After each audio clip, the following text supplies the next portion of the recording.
What's up, guys? I'm Justin Birkholz, and this is episode 2 of the Justin Birkholz podcast. So, thank you for watching or listening, however you choose to review the episode here. Today, my guest is Cristina Archer, who is a friend of mine and who is a health and wellness and nutrition coach. And we discuss all kinds of ways to change our mindset around food to create sustainable dietary patterns for sustainable weight loss or weight gain.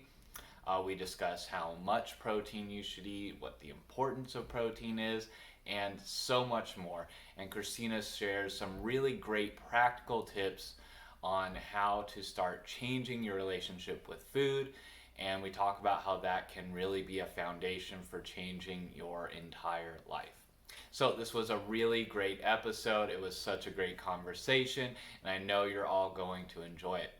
So stick around for my interview with Cristina Archer. All right. Well, welcome everyone. I'm Justin Birkholz, and this is the Justin Birkholz podcast. And today my guest is Cristina Archer, who is a certified health and wellness and nutrition coach. And so she's here today to discuss nutrition and wellness with us. Thank you for joining me, Cristina. Thanks for inviting me. It's an honor to be here. Yeah, thank you. Well, give us just a little bit of background into why you went into this and what exactly it means to be a health and wellness and nutrition coach. Mm-hmm. Well, I probably I started my health journey in like 2008. I found myself overweight and unhappy and in a bad relationship and all the things.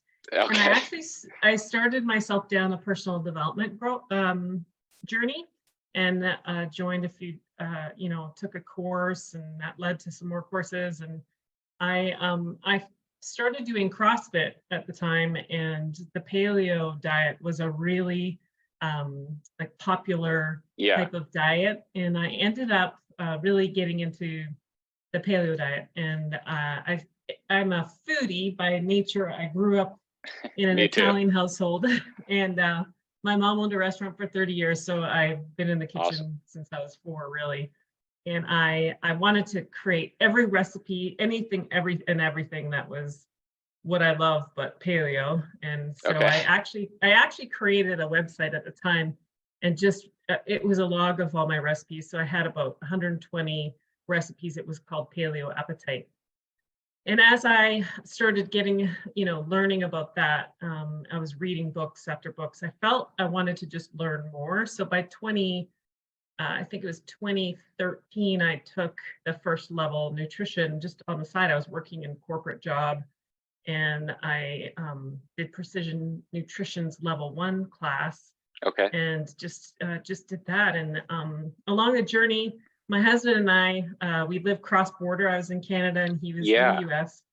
And we purchased a CrossFit gym with another partner.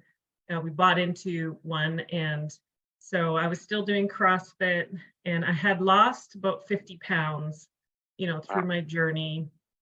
But then I was, I would fluctuate, and I really wanted to figure out, like, how do I keep this off? How do I stay healthy? How do I live in this healthy lifestyle? But I also wanted to be able to eat foods that I still enjoyed. I was starting to evolve with the paleo thing. I wasn't willing to give up some of the like dairy, and there was certain legumes that I still enjoyed. And I wanted to learn, how do I prepare those foods so that, I'm not going to get gut disruption, or how, so just going down all these different rabbit holes. Anyways, fast forward to 2018, I moved to the US, and I always wanted to just leave the corporate industry. And as a passion, I've always wanted to just help teach people. Along the way leading up to that, I would help people here and there. And then I had a health thing come up, and I had to have a surgery. And that was like the smack in the face saying, hey, you need to take care and prioritize your health. So I left the corporate industry, decided, okay, I'll operate the CrossFit gym. I'll do nutrition through there, and So I started doing that, and then COVID hit, and Yeah. Yeah. and it was actually a Tough time. blessing in disguise. We were in a good position that we could still keep the gym. We had to close down, but I went back to school and I decided, okay, I'm going to do the level 2. I'm going to take care of my health. I'm going to do level 2. I'm going to start building a business, a real business as an entrepreneur and an online nutrition coach. And then we reopened our gym, and I ran lots of challenges and worked with more people. We rebuilt that gym. And then we decided to sell that gym in about 2 years ago, or a year and a half ago. And Okay. I went full time as a nutrition, online coach. I went through the board certification, and so it's been a lot of learning, that journey. But it's always been in my blood. I was a college basketball player, so my first experiences of nutrition was through the college. We had a nutritionist that would come and speak, but always it was through food. My parents both immigrated from Italy, and they grew up on a farm. Wow. So the way I grew up was like food from the garden, butchered animals that my mom would bring in. And like literally I learned how to butcher a side of beef, at a young age, lamb, all sorts of foods. And so like clean, healthy, wholesome, real foods was really what I was raised to, how I was ate. And full circle, after dabbling in all these different things, I'm back at this place where I'm really helping people, formalize their food with the way that I ate, the way I was raised. It's interesting how we have to go through those times in our life where we're like, oh, I think I'm gonna, eat this way and cut out this and do this. And sometimes you end up back full circle. Sure. Yeah, I resonate with a lot of that. I also had a kind of health scare myself. Man, I guess that was 8 years ago now, back in 2015. And that was kind of my wake up thing where I was like, okay, I really want to take better care of my body now, and so I definitely went through that process as well, where I was just like, I don't really know how to do that. But I know I wanted to eat better, whatever that meant. And so I kind of went down a rabbit hole, just trying things out, looking things up. And I also worked in the corporate restaurant industry myself as a food cost and food quality specialist. So I trained kitchen teams in corporate restaurants to make, food up to standard, that kind of thing. And how to control food waste, that kind of stuff. Yeah. That's awesome. Yeah, I was in the restaurant and coffee industry. I was in the I was in upper level management with Starbucks for a long time in Canada. Awesome. 18 years actually. 18 years, wow, with Starbucks? Yeah, kind of aging myself. Yeah. I was there when when it was really about the coffee culture and the place, and building this beautiful space for people to have that, place to go to. And it's changed a lot since when I first started. Yeah. Awesome. So, and now you've been working directly with people for the last few years, coaching. So I know you share a lot of recipes, and you talked about kind of going in a circle, kind of away from certain things and then coming back to them. And I know that's common, especially in nutrition, because it seems like there's a lot of conflicting information that comes out year after year, where, there's like all this media about, oh, this thing's healthy, and then the next year that's unhealthy. And, it seems to go that way if you just follow kind of the mainstream media. But I know that's not necessarily what it's like when you actually follow the science. So, one of the things there's a lot of conflicting information about is protein. And so I know that's something that you've talked a lot about. So I am wondering what would be the recommended daily amount of protein that you would recommend, based on your knowledge and your experience? Yeah, I think if I just kind of go on a little bit of a side tangent so that people understand why protein's so important. Yeah. I think what's really interesting to me, and I've just gone down, I've been doing a lot of learning and research on, is just how important muscle is Mm-hmm. to be healthy, to be metabolically healthy, Yeah. and how the mainstream hasn't really talked about that. Like, we're always measuring fat, but not Yeah. necessarily measuring muscle. And Mm-hmm. so I follow Dr. Gabrielle Leon a lot, and she talks about how Okay. people are under muscled, not over fat.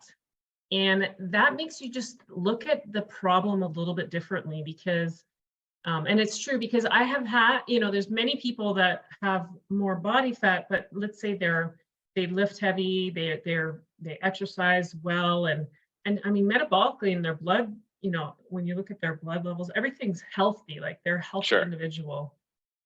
And then I've seen people that are very, very lean, and they're under muscled, and Mm-hmm. they end up having more issues than someone that just has more fat per se. And Yeah. so it's really interesting. That part's been really interesting to me, because coming from the CrossFit world and being, I started lifting weights at a young age, and I've always been into being in the gym. Okay. I realized, okay, so why do we need to eat protein? Like, why do we need a certain amount? And I say, well, we eat protein for the amino acids in them. And there's 20 amino acids that our body needs, right? And Mm-hmm. they're going to come from a variety of foods, but we need a good synergy and a good ratio of all of them in Yeah. our body. But for muscle specifically, we need to have a certain amount of leucine, which is one of the amino acids, and it comes, it's going to be really high in foods like whey and eggs and Mm-hmm. meat products, right? So you have to get the right amount. So I always say to people, because they're like, oh, should I be vegetarian, or should I be, vegan, or should I be, carnivore, or should I be keto, whatever it is? And I say, well, are you getting the right amount of amino acids? So whatever diet you do, how do you make sure you're just getting all the nutrients you need? So how do Yeah. you approach your diet in how to be the most nutrient dense Mm-hmm. way and variety? And a lot of people, they're not willing to do all that learning to figure out what it should Yeah. be. A lot of times it's just like, I just want to lose weight, so I'm going to do keto, right? Yes. So Yeah. ultimately what the science is saying, in order to get that the right appropriate amounts of protein, it's about 0.8 to 1 grams of protein per pound of what I would call ideal weight. So Okay. if you are looking to lose weight, and let's say you're 200 pounds, but you want to be, 150 or 160 pounds, Yeah. then you would eat, about 150 pounds or 150 grams of protein per day. And so you'd want to figure out, what Okay. combination of foods will give you that amount, because then Yeah. you're getting that daily, almost like that recommended daily allowance of protein. And we don't talk about protein that way. No. We talk about it for vitamin C and vitamins. vitamin D and all those things. Exactly. Well, I mean, and although protein's not, it's a macronutrient, right? There's a lot of micronutrients that are within different protein foods. Sure. And so that's what led me to really a macro approach to understanding how am I getting, all that I need. So if I heard you right, you're going to calculate how much protein to eat based on the weight that you're shooting for, not necessarily the weight that you are right now, right? So right, unless you're at the weight that you want to be, and you're just maintaining. And then there's some people that want to build muscle and get bigger, right? And so they may have to go a little higher. Sure. Also, right, it's very individual. So like, one of my answers to a lot of these questions are always, well, it depends, right? Are you someone that digests like protein foods well? Like, is there any other issues? Do you need some, do you have all the enzymes in your gut to support that kind of protein? And are you getting in enough fiber as well? Right. Yeah. So sometimes we have to take like levels, like baby steps, right, Definitely. to getting to that amount of protein, especially if you're someone that's really not used to eating that much protein. Yeah. And then, it's a very big shift. Yeah, I know that making any big dietary shifts all at once can cause all kinds of gut disruption. So usually it's better to do it kind of tapered or something. Because a lot of people do that. They hear about some fad diet, whatever it is, carnivore, keto, vegan, whatever, and they just go all in like overnight. And then they're like, oh, I felt so bloated and horrible. And it's like, well, yeah, your body needs to adjust a little bit, your microbiome needs to adjust and all that. And I think probably my biggest piece of advice for people that are wanting to work on this is not even to introduce new foods per se, is like, let's look at what you're already eating. And then, okay, you're having 2 eggs at breakfast. How about you have 3, right? Oh, you're having 3 ounces of chicken. Let's have 4, right? Yeah. Like, let's slowly start increasing the foods you're already eating. Because a lot of people will be like, oh, I'm going to go get this protein powder and that and this. And they incorporate all these different things. And then, like you said, they disrupt their digestion so much that they have, then you don't even know what it was that did it. Was it the whey protein? Was it the vegan protein? Was it the, this new food that you started introducing into your diet? So I say, taking those small steps are going to definitely set you up better for the long run if it's something you want to change, right? And a lot of people I want results now. I want it fast. I want my body to change. I ate protein for a week. How come my body hasn't changed? Okay, this is going to take a long time to just turn the ship. And it's funny because a lot of my role as a coach is helping people understand, what is that realistic expectation to have? Because if you have an expectation for your body to change next week, like you're going to be disappointed. And then people quit because they're disappointed. But if you have a more realistic expectation, you can know, okay, it's going to be slow. You might not see pounds add or, subtract super quickly. Because I know, my personal journey, my family is very thin. All of us are very, very, skinny naturally. And so for me, I've always had to work to build muscle. It's never been a matter of trying to lose weight, which is a different goal than a lot of people when it comes to, nutrition. And so I had to do some research, and I had to, intentionally up my protein intake so that I could actually build muscle. And I had to eat more food than I necessarily wanted to. I had to kind of push myself because I did the math and I was like, oh, well, I have to eat more, And so I made that change around the beginning of this year. And I've been working out, and I've gained about 8 pounds. Nice. That's which great. Which is pretty good for me, really, I mean, really that's good for anyone, really. Yeah. And if you're what I call a hard gainer, I'm sure you're having to deal with that, because you have to think of it, right? You want this new tissue, right? Yeah. Think about building a house. Like, you can't build a house from nothing. Like, you need material. Yep. And the material you need are amino acids. Yeah. Because those are the building blocks. And of course, there's something called protein synthesis that happens in your body. Yeah. And this is really where the cells turn over, you create new tissue, but muscle related. And the only way to stimulate that protein synthesis is going to be lifting. So a proper stimulus from weight training or lifting exercise of some sort that's actually creating proper stimulus. And number 2, eating an amount of protein that puts enough amino acids in your blood that it stimulates protein synthesis. And that's specifically leucine, that amino acid leucine. I like, it's not like you can go buy leucine, the branched-chain amino acid drink, because you do still need all of the right ratio of all of the amino acids. So you're better off getting from whole foods, Yes. And so a lot of times it's just that amount that they're finding is around 30 to 40 grams of protein in a serving, like from whole food or like a Okay. whey protein powder at one serving. I call it a bolus of protein. So you eat that amount of protein all at once, and it's like your body metabolizes it. You have the right amount of leucine, you have the right amount of amino acids, they flood your bloodstream, and your muscle will be like, okay, protein synthesis, let's do what we got to do. And a lot of people don't hit that.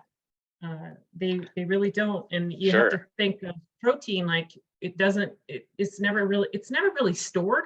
No, you got fat is stored and carbohydrates are stored in the form of glycogen in your muscles and in your liver. And so depending on the type of exercise you're doing, you might be doing high intensity and you're burning all your glycogen or lifting. Yeah. Or you might be walking and you're just steady state. That's a fat burning for fuel. Well, muscle is really the only form of amino acid storage, if you think about it. And so if you're not getting what you need, your body's just going to break down your muscle tissue to get what it needs to provide that for your hormones or for your enzymes or for whatever function that needs that amino acid, because every cell function needs amino acids. And so a lot of people will they're just not eating enough. Now, if you eat under the protein, like that 30, it's still beneficial, right? Your organs are going to utilize that protein. Your body's still going to utilize it, but not your muscle specific.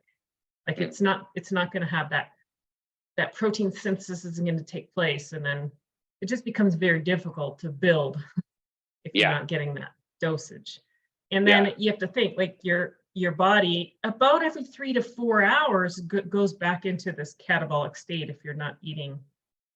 So then it goes back to, okay, I don't have what I need, and functions still happen, right? You still are alive, and then it's time. So a lot of time it's also protein timing that's really important for someone like you that might be wanting to gain. That was one of the other things that I looked into, was eating more regularly too. To always have the protein available, specifically since I was just trying to build muscle, and that was my only goal really. But it was because I had gone through a period where I lost a lot of muscle mass due to injury, and it's amazing how quickly you do lose muscle mass if you aren't actively lifting and eating to maintain it. Your body breaks it down really quickly, and then like you were saying earlier, you are actually more prone to injury and other issues, I think, if you're if you don't have enough of that basic muscle mass, especially in the core. I noticed I was like much more prone to injuring my back and stuff like that, and so that was one of the reasons I really wanted to try and put on some more weight, is to have more stability there. So I think that's something that a lot of young men could benefit from. Absolutely, for sure. So I know you have an event coming up this weekend, right, for Memorial Day? So the Murph, that's what it's called, correct? So what's going on with that? So that's actually become, I think it was in 2013. So if you've ever watched the movie Lone Survivor, it's about, I've heard of it. I haven't seen it.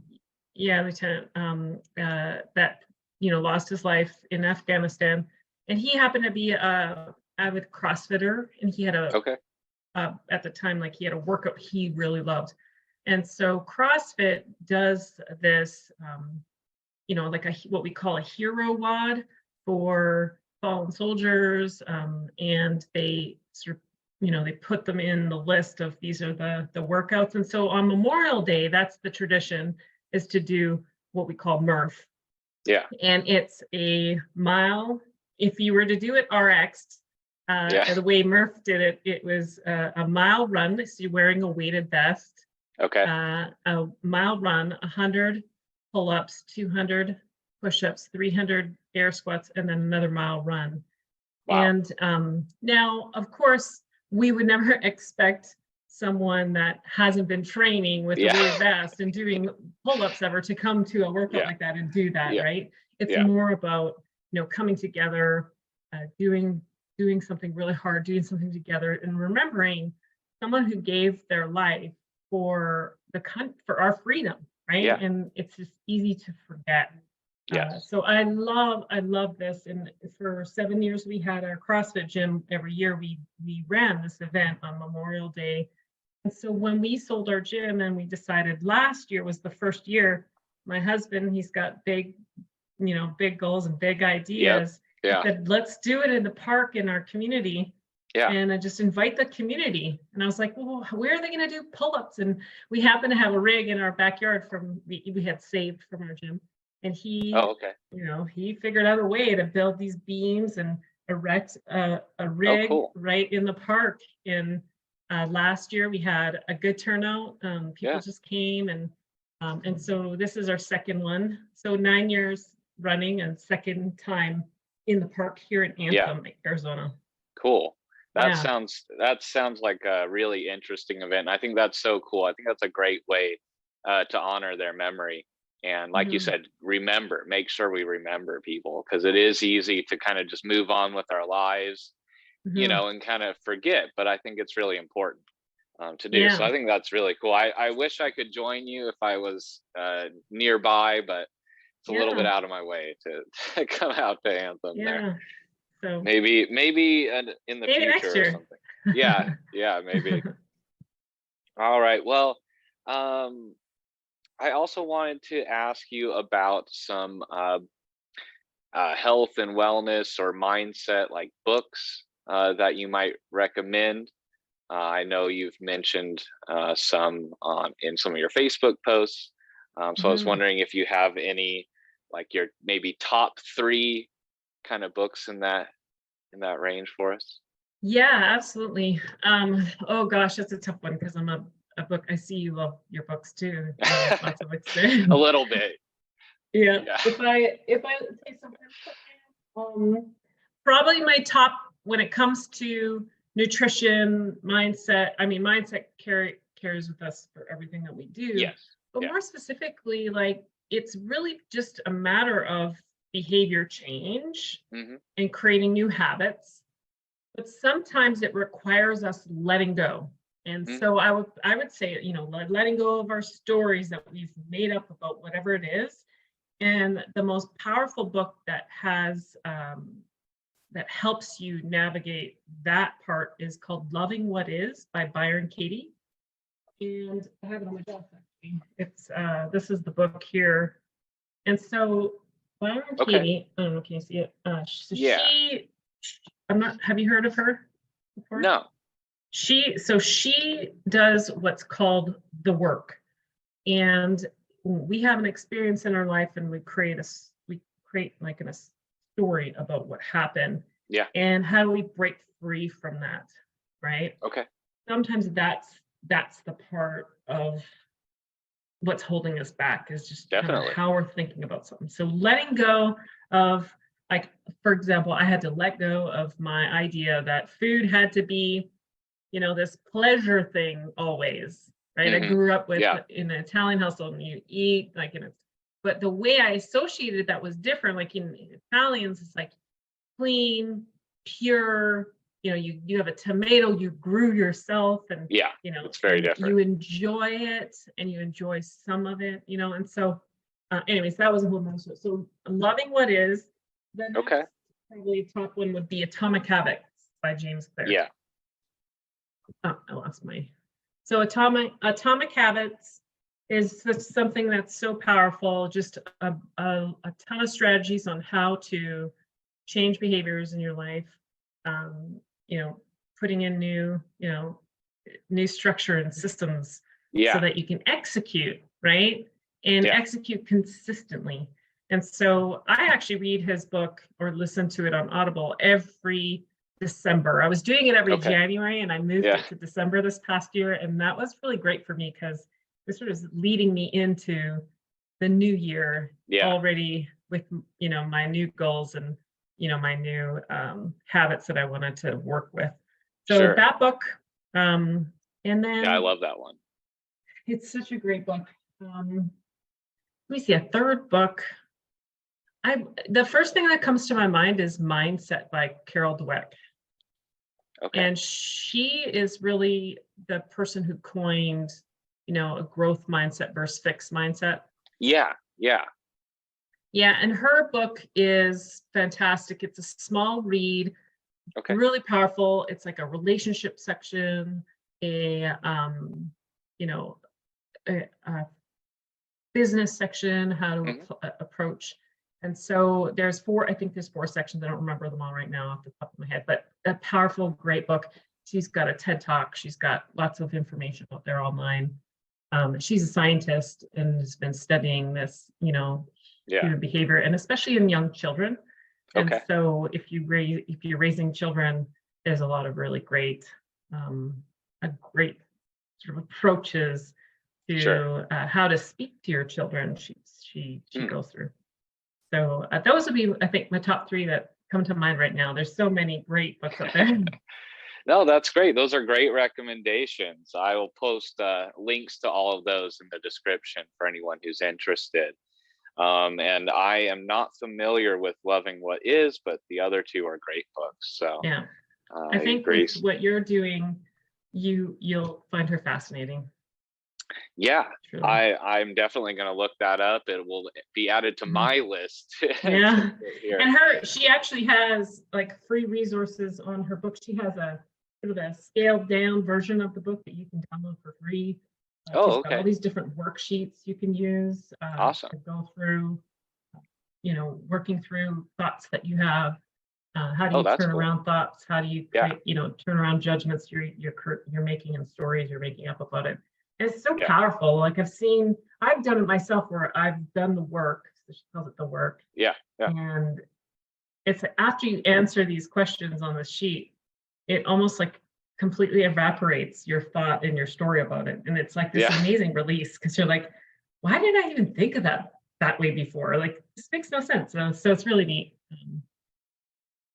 Yeah, I think that's a really interesting thing about writing thoughts out. I think it's a really good exercise to have a journal or diary or some kind of practice like that where you're actually writing out your thoughts, because there's a lot of power to seeing something like that on paper and go, really, that's the story I'm telling myself. It gives you a little bit of separation there so that you can kind of reflect on it easier, I think.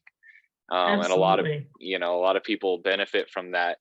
And the other thing I think is, if you write something out and you read it and you do agree with it, then it helps you kind of clarify your own thoughts in a way too. So I think it's good to just write thoughts out and journal and diary, as much as possible. I think it's a really good exercise for people in general. Yeah, absolutely.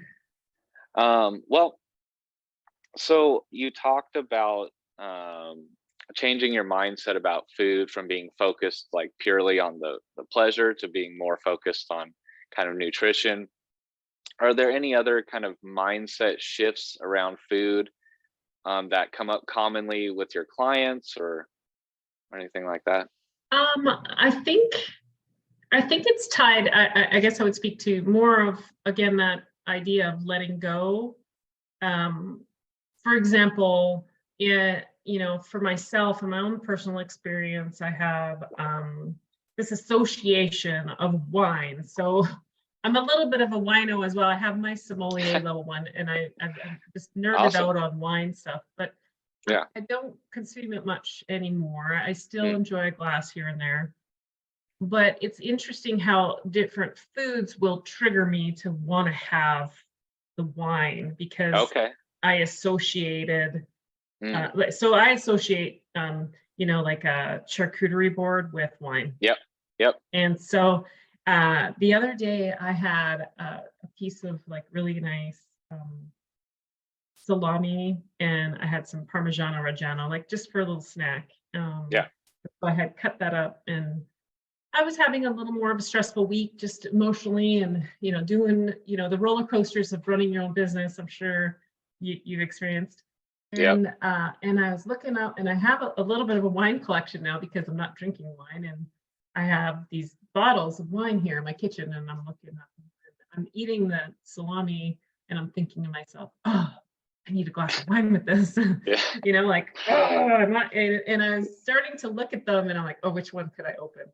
And I had to stop myself and say, okay, like, well, I don't need that wine with this piece of salami and cheese. Like, I can enjoy this piece of salami and cheese for what it is. And I ended up having just like a glass of water with some lemon and a splash of tart cherry juice. Okay. The tart cherry juice is like my imitation.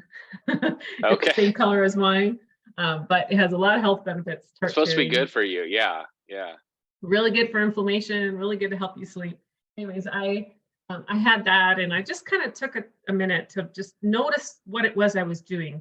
So I'm noticing, and this is a technique that we learn with precision nutrition. It's called notice and naming.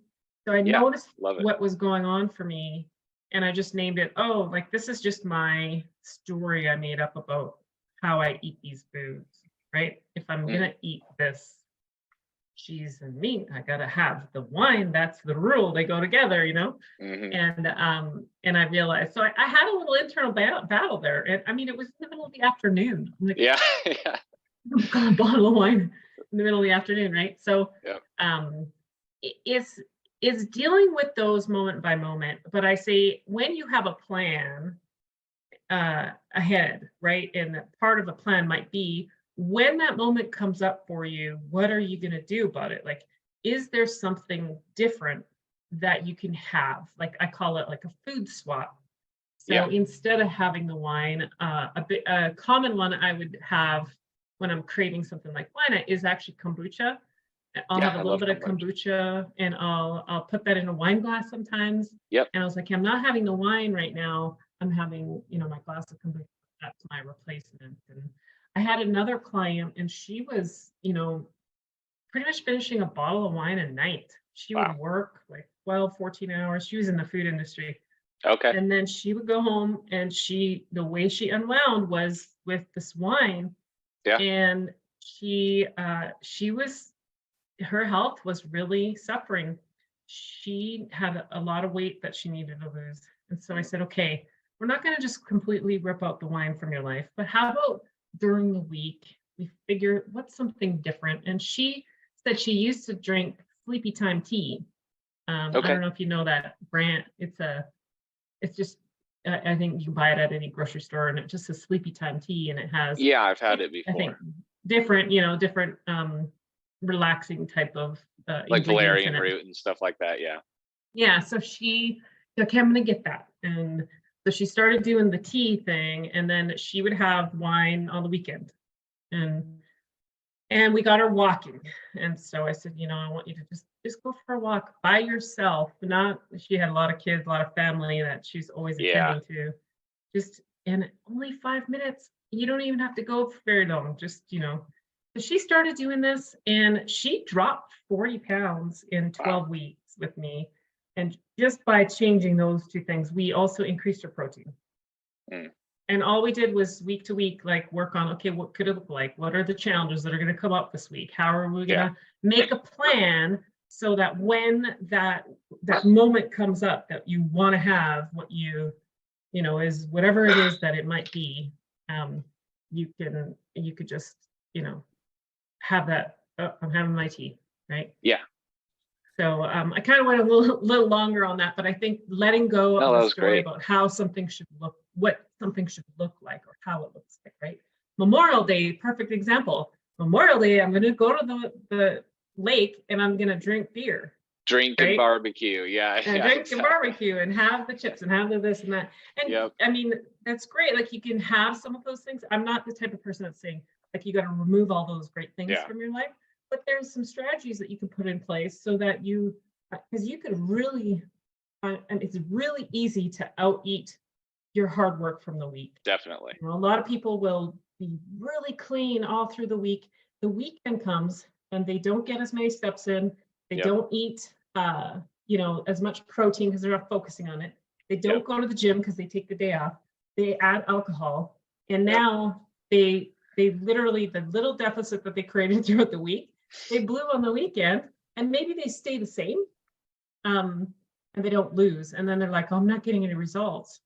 Well, I'm like, that weekend is just ruining all of your hard work. I've been there. Yeah, I know. I totally get that. I have definitely been there.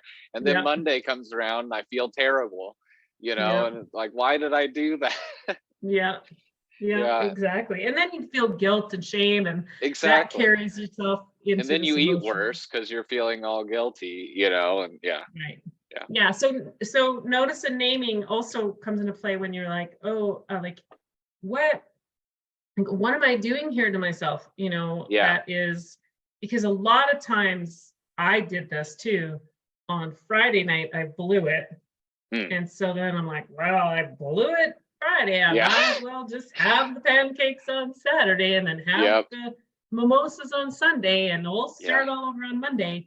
And now it's become this like full 3 days of off your diet versus, one meal. Like, have the one meal. One meal is never going to just ruin your diet and all of your work day. No. But 3 days, it will. Well, and it gets so much harder to get back on track the longer you go. Each meal you push that back, it gets harder and harder to choose to eat healthy again, because your body goes, oh, I want that junk food again, Yeah. So, and you start to have that craving. Yeah. One of the, one of the treats that I've had recently. So when I'm doing high intensity exercise and lifting, one of the treats I actually really like is a Rice Krispie square. There's like these gourmet Rice Krispie squares you can get, and it's made with like brown butter and sea salt, and it's kind of like the posh Rice Krispie square, Sure. And it's actually a really great, glycogen forming, like it's going to replenish what's needed so you can recover quickly. So if you have a hard workout or you have a hard hike and you want to have something like that. But the problem sometimes, you have to understand, is this going to lead me to want to have it on the days that I'm not exercising? And it will become a problem because it stimulates this memory response of, almost like this dopamine hit that you get when you eat it, and then you want more of it, right? So there's a balance that you want to create for yourself, and when you're choosing particular food too. So at first, I like to, for myself, like in my journey, I would remove foods completely and then slowly introduce them back, and really, I say, like, create a new relationship with. Right? That's what I was gonna say. You could I had to create a new relationship with pasta, because growing up I ate so much pasta and I love pasta, and I just overeat when I have pasta. So I had to really work on, I still want to have pasta in my life. It's not a bad food. I removed the judgments from these foods and just say, okay, like, how do I incorporate this with some extra protein? Eat, sit at a table, eat slowly, enjoy it, and really love it, and really feel good about it afterwards, versus eating it, overeating it, feeling guilty, being really full because I had 4 servings or 5 servings of pasta, right? And so now I can have the pasta and really just love it and enjoy it for what it is, and it has a place. Right? So I think sometimes that separation, like by either fasting or just removing a certain thing from your diet that you have an unhealthy relationship with, giving yourself some space from that allows you to, like you said, kind of come back to it and create a new relationship, like almost like a new friendship, where you've been away for a while and you meet up with someone again, you kind of create a new friendship with them. It gives you that opportunity. And Absolutely. so I think I recommend like a short 24-hour fast for people if they have kind of a bad relationship with food or whatever. I think that really helps you to change the way you deal with like feelings of hunger and stuff like that. And it, because a lot of times people feel just a little tinge of hunger and they're like, I have to eat right now. Yeah. is how they feel, but that's not the case. Like, you can be hungry for a long time and be fine, Oh you yeah. know. And it's good to not have to like act on that impulse, to be able to give yourself that space to go, oh, do I need to eat, or whatever. I 100% agree. I think it's just a powerful tool, and using fasting in that way, I think, is really a great way. Just that whole relationship with your hunger, and realizing and recognizing, I don't actually need to eat. And Yeah. yeah, I've done a few, back in the day, I was into all the detoxes and the fasts and all the things. Yeah. I think my longest time without food was 14 days. Wow.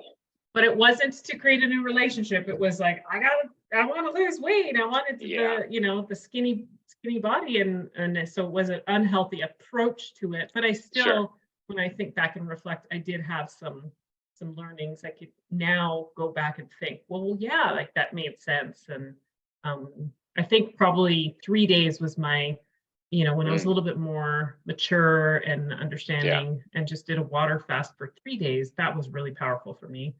Yeah, that's great. And even just that 1 to 3 days can be really powerful, and it has a lot of benefits, on your body. It helps get rid of, dead cells and replenish them and stuff as well. And it's not something you do all the time or whatever, but like once or twice a year or something like that, if you do a short fast, I think it's really good for people. Absolutely. All right. So I also wanted to ask you, since you are a foodie, and you have a background in food and stuff, what are some of your favorite dishes to eat, to cook? You like to cook, right? I love cooking, yeah. Me too. I love learning like new ways to cook, and I really just enjoy, people say like, what would be your final meal, like if you were to, on death row? Yeah. And really, like, a really good steak, some great veggies. I love making salads that are, have a large variety of different veggies in it, and textures in it. So if you put seeds or nuts, or just, creamy dressings. I love making creamy dressings from yogurt. Okay. I think probably like really making different types of meats, slow cooked in the winter. I like to be seasonal, and I like to cook for the time of the year, right? I really enjoy warm stews and warm soups. And in the wintertime, although I'm in Arizona now, wintertime. You still have a winter there. It's still winter cool here. It can get cool here. And so, and then in the summertime now, we're doing lots of salads, but probably one of like my recent passions has been to create my own sourdough bread. Oh, awesome. And I have been, I grew my own starter and taught myself during COVID. I always grew up making bread with my mom. We made homemade bread for the restaurant, and we made bread every week. But it wasn't like this artisan loaf, and it's a 3-day process, of feeding the starter and allowing it to ferment. And I just make 2 loaves, and that type of bread doesn't disrupt my gut. I cut it, and then I put it in the freezer, and then we have it for about 2 weeks. It'll last, those 2 loaves. So we're not eating a ton of bread, but we're, I'll take it out right from the freezer into the toaster. And that's been a really big passion of mine. It's just got like whole, organic, white artisan flour, rye, organic rye, sea salt, and then the starter. Like, it's clean. It blows my mind how many ingredients are listed on a loaf of bread when you go to the store. And it lasts forever. Like, if my bread is left for a couple days in a Ziploc bag on the counter, like, it's got mold on it. Other breads will last forever.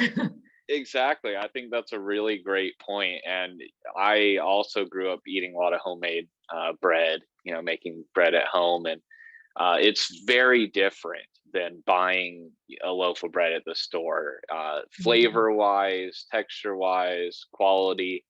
and it has a totally different effect, in your gut, especially if you're getting organic flour, which I highly recommend to everyone, because a lot of grains, when they're grown and processed, are just sprayed in a ton of glyphosate and other pesticides and stuff. And so if you're not getting organic grains and you're just buying cheap white bread at the store, it's going to be terrible for your gut.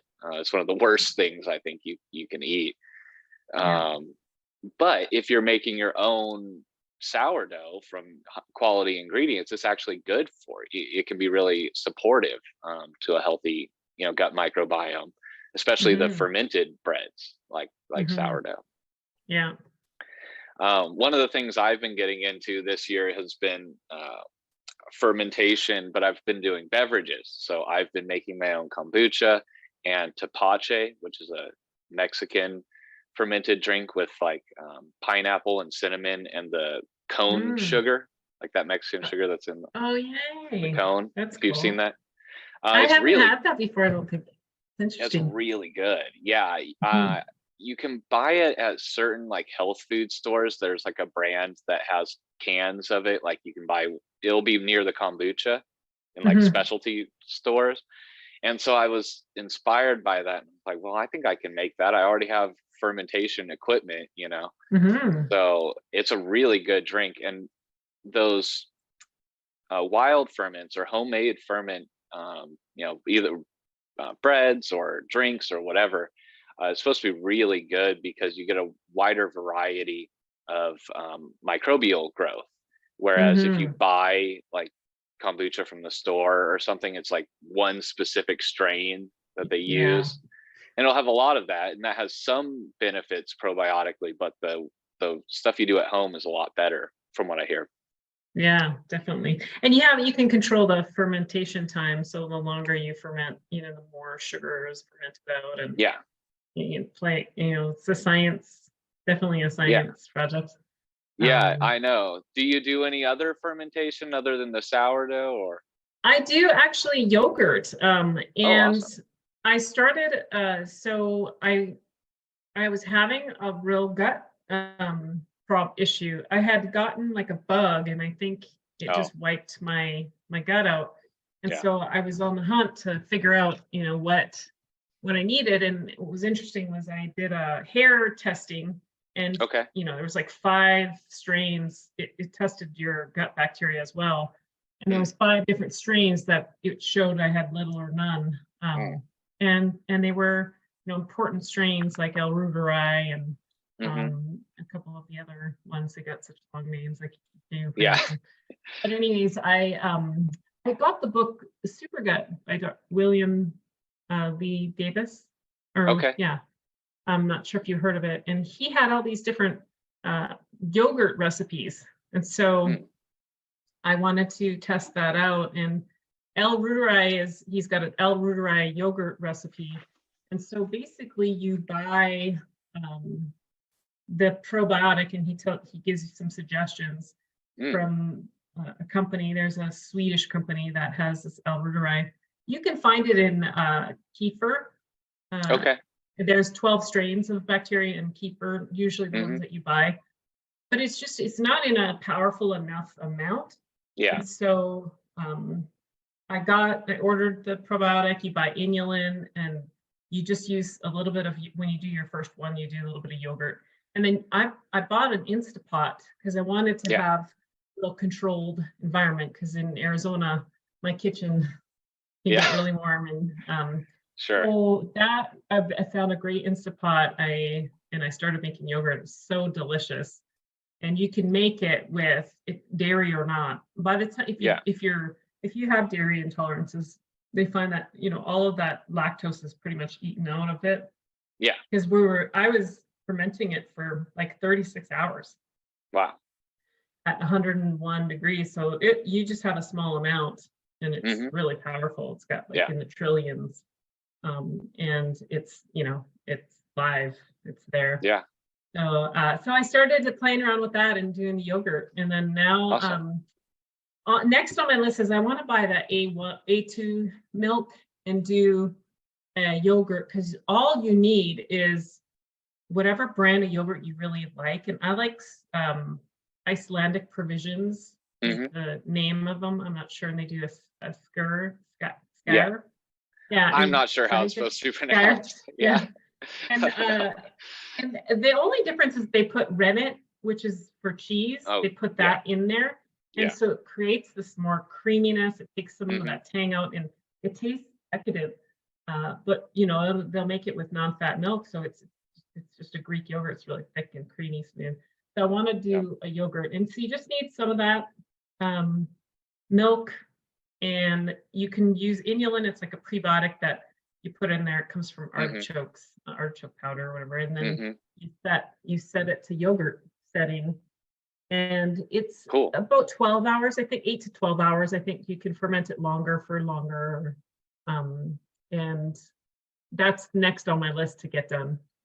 So you can make all sorts of different, you know, and it saves you a lot of money if you eat a lot of yogurt. Yeah. And so there's a setting on your Instapot for yogurt specifically? Yeah. Oh man, I'll have to take a look at mine. It has so many settings and stuff, you know, I haven't used that one. Yeah, there's a yogurt button.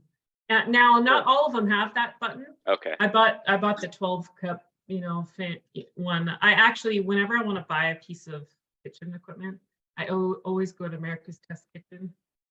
And they have they always have videos on best toaster, best Instapot. And that's where I got, so they did all this testing, and they do video. And so they had recommended this particular one, and this size and the reason why, and it just fit exactly. And I just went on Amazon and got it, and it happened to be on sale at the time. So yogurt has been I've made kombucha, and I've made you know, the sourdough bread. That's about all that I've done in the cool. In fermentation. In the fermentation world. I just have been getting into, and I want to try out the hot sauce domain is what I'm gonna go into next, because a lot of the you know, like the vinegary hot sauces, they actually start with a fermented pepper mash.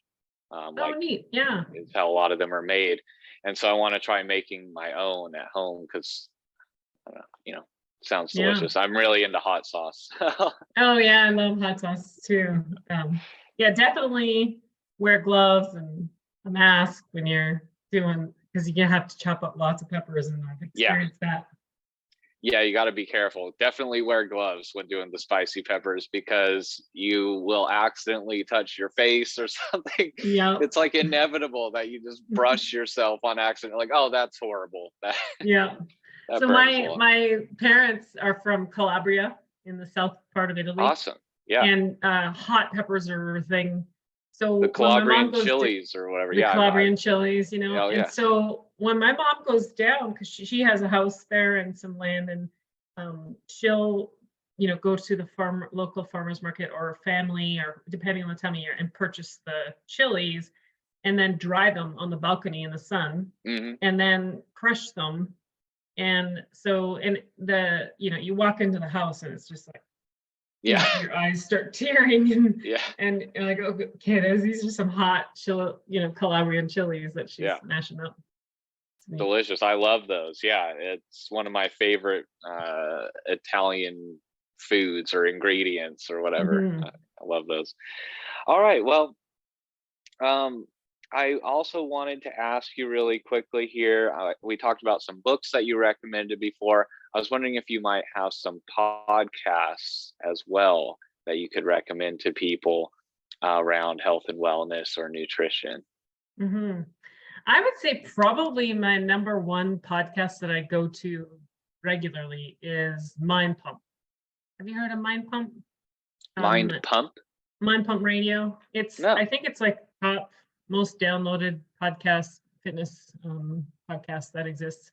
That podcast, they're three guys. They're originally trainers, and the information that they bring to the mainstream is really good information. All things nutrition, mindset, the workouts. They sell a lot of workouts, like you want to grow, whatever your goals are. They sell programming.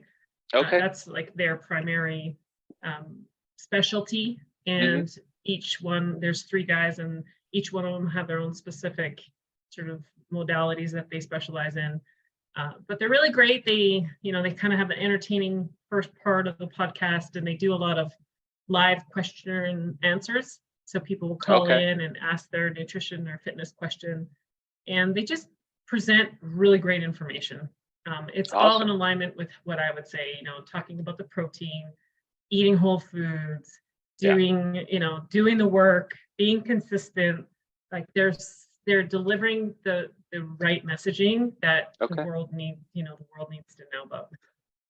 And they bring in a lot of great guests too. Awesome. Well, I'm going to check that out myself as well. And once again, there'll be links to any of these in the show notes for any viewers as well. Okay, so that was Mind Pump, right? Mind Pump, yeah. And do you have any others that you? Yeah, let's see. I'm just going to open my pod. There's so many that I just love. There's the Dr. Gabrielle Leon's show. She is really great. There's a podcast, The Drive by Dr. Peter Attia. So I frequently go to his podcast as well. And what was his called? It's called The Drive by Dr. Peter Attia. I'm familiar with Peter Attia, yeah. Yeah, he has a really great podcast. And he has like a free version of it. And then I think there's a paid version of it that he offers, just similar to Andrew Huberman. I like Huberman. He can get really into the minutia of things, and you'll go into a podcast that's 3 hours long. So I know. if you're not truly a nerd in this stuff, it might not be the greatest choice. Yeah. But another great one is called Wellness Mama. Wellness Llama? Mama. Yeah. And she brings on some really great guests and information, and a lot of the women I work with appreciate some of the information she brings to the table. A lot around like she brings on hormone specialists and women who are raising children, like information along those lines, and just lots of great information. There's so many of them. I had a long list. I like podcasts that aren't going into a commercial every second podcast.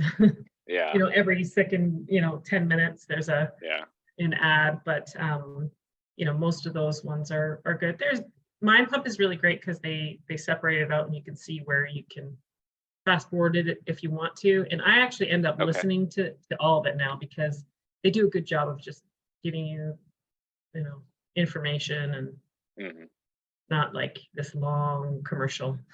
Yeah, I know what you mean. Sometimes they're like, and our sponsor, and then 10 minutes later you're like, oh my God, like get to the podcast already. Yeah. It's become such a great business. Yeah. Awesome. Well, we've gone over a lot of really interesting stuff here, a lot of great stuff. I really liked what you brought up about the mindset. I think you called it notice and name. I really liked that kind of mindset, a technique or whatever you want, call that trick or something. I think that's really helpful. And I really liked how you brought up to have a kind of plan or a substitution for whatever you're trying to, like the wine you're trying to drink less of or whatever. I think those are really great points for anyone, to take home as far as practical advice from this. I think those are really helpful habits and mindsets to have. So thank you so much for sharing that and kind of clearing up some of my questions around protein and how much to eat and stuff. There's all these numbers thrown out around there, and I'm like, I don't it's hard to make sense of all of that. So I appreciate that. And it's been really great speaking with you. So before we go, where can people find you online? What's the best place to find you and connect with you? So we have a Facebook private group called Hardwodder, the Self-Mastery Lifestyle, which I know you're in. Yes. That's where my husband and I both post, different things to support people and really mastering their life in all areas. Yeah. Me giving the nutrition advice, and we're just building that. We're really building that up. So lots of new stuff to come in that group. I have my Facebook profile is where I've begun building my business. So I post some personal things, but mostly posting just to, provide education and information about, what I could offer in the realm of one-on-one coaching. I have a 12-day metabolic reboot program that I do. I work with people. I'm really, as I've been growing and learning, I'm navigating that perimenopause place of my life. Sure. And finding lots of great success in supporting women that are in that same place, in helping them get through, whatever health challenges they have. My website is just under construction. It's almost there, and it's just my name, CristinaArcher.me, and I'll have that available shortly. So yeah, I think the Facebook group, and my Facebook, send me a friend request, and that'd be awesome. Awesome. I'll have a link to that in the description, in the notes as well, for anyone who's interested in connecting with you. And if you, once you get the website up, if you send me that link or whatever, let me know. I can add that in there as well. And, I just wanted to say thank you again for coming on today. And I think that nutritional coaching is definitely going to be an expanding and growing industry. And I think there's a lot of value in that for people. I just saw a paper last week that actually talked about a lifestyle intervention that they designed for people to try and reverse their biological age markers in their DNA. And one of the main components of it was nutritional coaching. And they found that was one of the best ways to support people to actually take up the changes they needed to. And so I think it's really great that you're doing that for people. And I encourage anyone, who's interested in making some shifts to reach out and contact you about that, because I think it can really make a huge difference in people's lives, because your whole life is going to change from that kind of foundation of solid nutrition. And so I think that's one of the best places to start if you're looking to change things up. So I think a lot of people will come with the idea of, like, I want to lose weight. And realize that it's not a weight loss issue or problem to solve. It's really a sustainability, like, how do you keep the weight off? Like, how do you, ensure that 10 years from now, you're still at a healthy mean weight, not, and that comes from lifestyle. Like, anyone could just go on a 12 week or a 2 week or whatever it is and lose weight. It's just keeping it off. Like, that's definitely what you should always approach. And my advice to everyone is, if you're going to go and do anything, just think, am I willing to do this for the rest of my life? Like, is this going to support me long term? Right now, I know some people might have a short-term goal because they want to get lean for the wedding, or they want to do whatever, and that might be a short-term, and that's totally fine. But in still having that longer, health, I call it a health vision. Like, what's your vision for yourself and for your life, and what you want to create, and how do you then make decisions around that? Yeah, I think that's really great advice. And like I said before, I think having a coach to help you through that process and kind of support you through that is going to, greatly increases your chances that you're going to be able to make that sustainable. Because you really need some kind of support from outside of yourself at some point. Like, your own willpower is going to fail you at some point. And so you need someone else out there to help you in those moments when you're tired or whatever, or don't have the motivation. Absolutely. All right, well, thank you again for coming on today, and hopefully we'll talk again soon. Yeah, appreciate it. Thanks for having me. You're welcome. All right, well, that's it for my conversation with Cristina. I hope you enjoyed that, and thank you again for watching. I do want to give a quick thank you to my patrons who sponsor me here and support my work. Your support is greatly appreciated. If anyone else enjoys the kind of content that I'm creating, and if you want to support me, and getting better equipment, more interviews, more episodes out, all that great stuff, I have a link to my Patreon in the description, and you can sign up to support me for as little as $5 a month. I also have a new book that I just published as well. So my first book, Luna, was just published about a month ago, and it is also available for sale. I'll have a link below for you. Both of those are great ways that you can support me, and I thank you for watching. And make sure to hit subscribe, like, rate me, whatever you can do to support if you enjoyed the episode. Thanks again, and have a good day.